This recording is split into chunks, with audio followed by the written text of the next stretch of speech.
ఏంటంటే endo system includes the endoplasmic reticulum. Endomembrane సిస్టంలో ఏంటంటే 3 ఉంటాయి. ఇది endoplasmic reticulum, Golgi complex, lysosomes and vacuoles.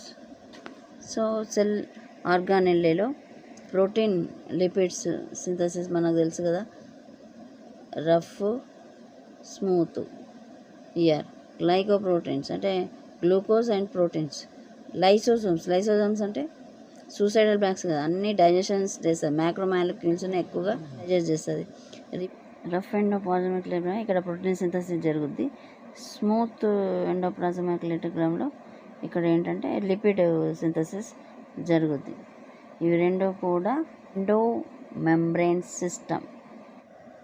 గోల్జీ complex ఏంటంటే గ్లైకోప్రోటీన్స్ అంటే కార్బోహైడ్రేట్స్ కదా. గ్లైకో అంటే గ్లూకోజ్, ప్రోటీన్ అంటే కార్బోహైడ్రేట్ పర్సెంటేజ్ తక్కువగా ఉంటుంది, 4%, మిగతాది ప్రోటీన్ ఉంటుంది అనమాట.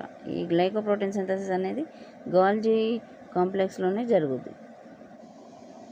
ఈ లైసోజైమ్లో ఏంటంటే చాలా హైడ్రోలైటిక్ ఎంజైమ్స్ ఉంటాయి అనమాట, అన్నిటిని డైజెస్ట్, అందుకే మ్యాక్రోమాలిక్యూల్ అన్నిటిని కూడా డైజెస్ట్ చేస్తుంది. కాబట్టి ఇది ఎండో మెంబ్రేన్ సిస్టమ్ అంటే లోపల ఉన్న వాటిని అన్నింటినీ తినేస్తుంది, డైజెస్ట్ చేస్తుంది. రిపోజిటరీ సెల్ అంటే what does it mean?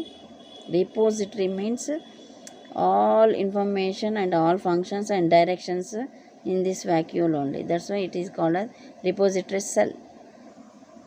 As increasing the age of the plant, this vacuole also increasing, means cytoplasm is decreasing, vacuole is increasing. When we observe the plant cell and animal cell, vacuole is different, no?